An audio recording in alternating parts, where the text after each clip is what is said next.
अस्सलाम वालेकुम स्टूडेंट्स। आज हम क्लास 9 का chapter number 4 turning effect of forces के एग्जाम्पल पढ़ेंगे। तो पहला एग्जाम्पल इसमें ये है, two people A and B are pulling a trash cart with two ropes. दो बंदे हैं और एक ट्रेश कार्ट यानी गन का जो रेडी है वो उसको अपनी तरफ धकेल रहे हैं। दो रस्सी जो है इसमें बांधे हुए हैं। Person A applies a force 20 newton 50 degree with x axis. A जो पर्सन है वो एक्स एक्सिस के साथ 50 डिग्री एंगल बना रहा है और वो 20 न्यूटन फोर्स जो है वो इस पे लगा रहा है।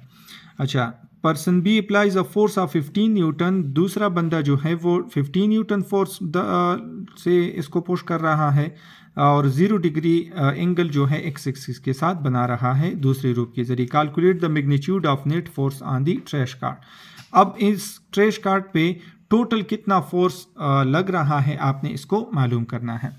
तो देखिए, पहले हमारे पास जो न्यूटन है वो हम फॉर एग्जांपल इसको कहते हैं कि लेट 5 न्यूटन जो है वो हमारे पास बराबर है 1 सेंटीमीटर के। ये गलत लिखा हुआ है, यहाँ पर 1 सेंटीमीटर के हम ले लेते हैं, ये किलोमीटर इन्होंने गलत लिखा हुआ है।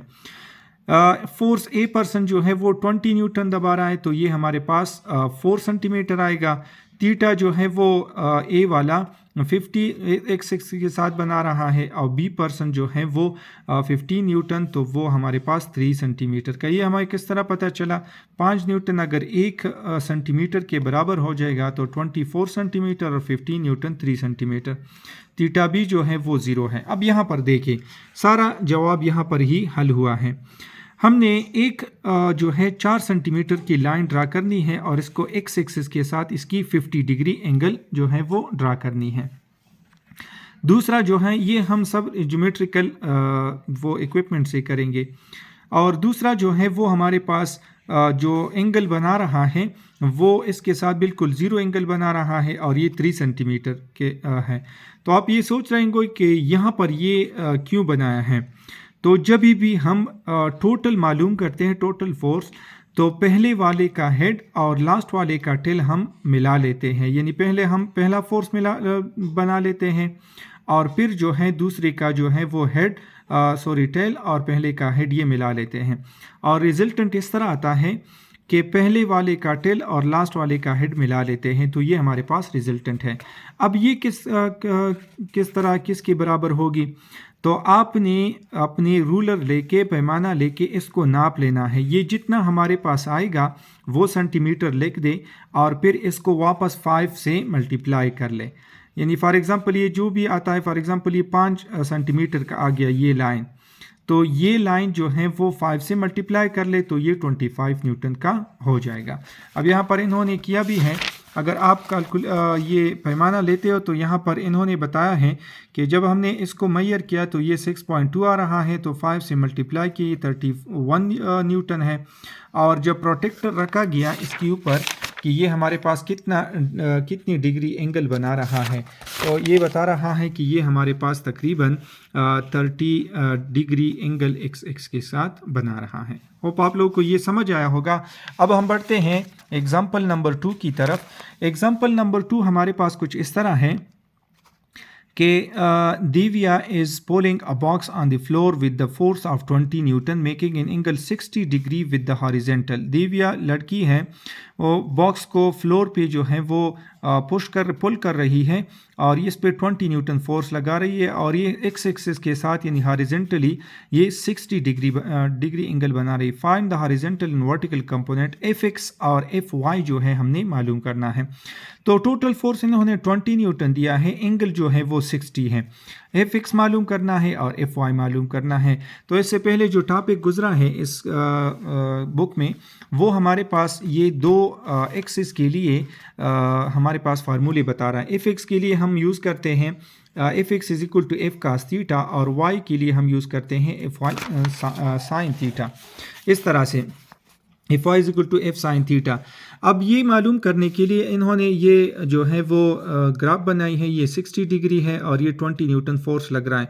अब इसकी ये वाली जो है हमारे पास एफ एक्स है और ये वाली जो है वो हमारे पास एफ वाई है। तो इन दोनों पे कितनी फोर्स लग रही है, टोटल फोर्स आपने मालूम करनी है। ये देखो एफ एक्स के लिए हमारे पास एफ कास थीटा है, तो एफ आपने 20 पुट करना है और कास थीटा की जगह आपने 60। ये इस तरह मालूम होगा कि आप कैलकुलेटर में कास का बटन दबाना है, फिर 60 लिख के आपने इक्वल दबाना है, तो ये आपके पास वैल्यू आएगी और वो वैल्यू 20 से आपने मल्टीप्लाई करनी है। तो ये जो इसका 60 है वो 0.5 आता है, तो ये इसकी 10 न्यूटन जो है वो हमारे पास एफ एक्स आती है, यानी जो हॉरिजेंटल कंपोनेंट है। इस तरह वाई कंपोनेंट यानी वर्टिकल कंपोनेंट मालूम करने के लिए ये फार्मूला यूज होता है एफ साइन थीटा, तो वही आपने इसी तरह करना है, लेकिन यहाँ पर साइन जो है वो साइन 60 होगा। तो साइन 60 जो है वो हमारे पास जिसकी भी बराबर हो आपने कैलकुलेटर से मालूम करना है, फिर 20 के साथ मल्टीप्लाई करना है, तो ये 17.3 न्यूटन आता है। अब अगर आप चेक करना चाहें कि ये एफ वाई और एफ साइन एफ एक्स ये हमारे पास सही है कि गलत है, तो इसके लिए आपने क्या करना होगा, इन दोनों वैल्यू को लेके इस फार्मूले के ज़रिए आपने मालूम करना है। अगर ये फोर्स जो है जो गिवन है हमारे पास क्वेश्चन में इसके बराबर आता है तो आपका क्वेश्चन जो है आंसर फिर ठीक है।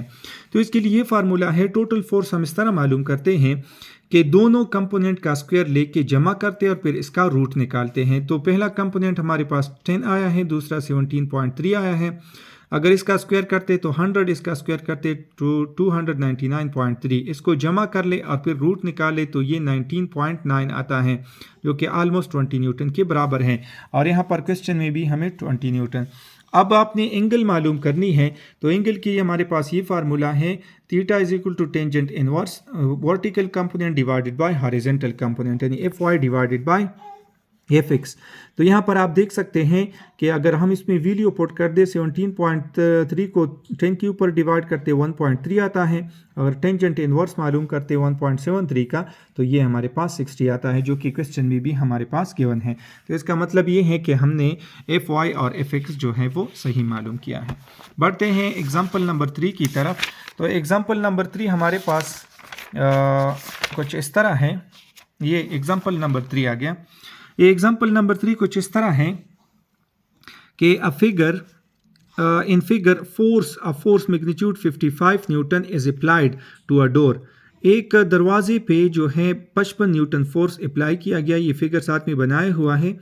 आगे कहता है however the arms are different in 3 parts of the drawing, लेकिन तीनों जो हमारे पास ये ड्राइंग ABC बनाया है इसमें आर्म्स जो है वो उसकी डिफरेंट है। ए का जो आर्म है वो हमारे पास 0.80 मीटर है, दूसरे का 0.60 है और तीसरे का जो है वो 0 मीटर है। Find the torque in each case, her case में आपने टार्क मालूम करना है, यानी फोर्स हमारे पास एक है लेकिन मूवमेंट आर्म इसकी तीनों डिफरेंट है तीनों केसेस में। तो आपने ये मालूम करना है कि इसमें टार्क कितना प्रोड्यूस होता है। तो आपको बताता चलूँ कि टार्क जो है वो हमारे पास ये फार्मूला है, टार्क फोर्स ज़रबे मोमेंट आर्म, यानी डिस्टेंस जो है जहाँ पर आप फोर्स लगा रहे हैं और जहाँ पर ये हॉरिजॉन्टल एक्सिस से बंधा हुआ है, तो जो हमारे पास हिंजेस होते हैं दरवाजे में, तो वहाँ तक जो है वो फोर्स मोमेंट आर्म, वो जगह जो है वो मोमेंट आर्म है। तो अभी हमारे पास फोर्स इन सारों केसेस में एक ही है, ये देखिए फोर्स हमारे पास एक ही है। डी ए यानी ए के लिए हमारे पास 0.8, डी बी के लिए 0.6 और डी सी के लिए 0.00 मीटर है। तो टार्क ए, टार्क बी और टार्क सी हमने मालूम करनी है। तो इसके लिए हम क्या करेंगे, ये टार्क वाला फार्मूला यूज़ करेंगे। 55 को 0.8 से मल्टीप्लाई कर ले तो ये 44 न्यूटन आता है। पहले वाले केस में हमारे पास जो टार्क बनती है 44 न्यूटन मीटर बनती है, और दूसरे में 55 को 0.6 के 33 न्यूटन मीटर बनती है, और तीसरे केस में 0 बनती है, क्योंकि जब मूवमेंट आर्म नहीं होती तो जितना भी आप फोर्स लगा ले टार्क प्रोड्यूस नहीं कर सकते। तो इसमें मूवमेंट आर्म है ही नहीं, तो आप जितनी भी फोर्स लगाएंगे आपके पास टार्क प्रोड्यूस नहीं होगा। होप आप लोग को ये भी समझ आया होगा। अब बढ़ते हैं एग्जाम्पल नंबर 4 की तरफ, और एग्जाम्पल नंबर 4 हमारे पास कुछ इस तरह है कि सीसा बैलेंस इसका नाम दिया है। 2 चिल्ड्रन रोमाइसा एंड सनान आर सिटिंग ऑन द सीसा। ये देख लीजिए सीसा के ऊपर 2 बच्चे बैठे हुए हैं, रोमेसा और ये जो है वो सनान बेटा है। द सीसा is balanced in the pivot is Rumaisa is at 1 meter and Sinan is 1.5 meter from the pivot. Pivot इस बीच वाली जगह को कहते हैं। ये कहता है कि रुमैसा 1 मीटर दूरी की भी ऊपर बैठी है और ये यहाँ से सनान जो है वो 1.5 मीटर की दूरी पर बैठा है इस बीच वाले से। अच्छा, as shown in the figure Rumaisa weight is 600 newton. What is the weight of Sanan? अगर ये जो है इसकी वेट रुमैसा की 600 न्यूटन है तो इसकी वेट कितनी होगी इस लड़की की? तो देखिए यहाँ पर हमें एक वेट दिया है, तो वेट हम आर साथ में लिख लेते हैं, यानी रुमैसा का वेट है वो 600 न्यूटन है।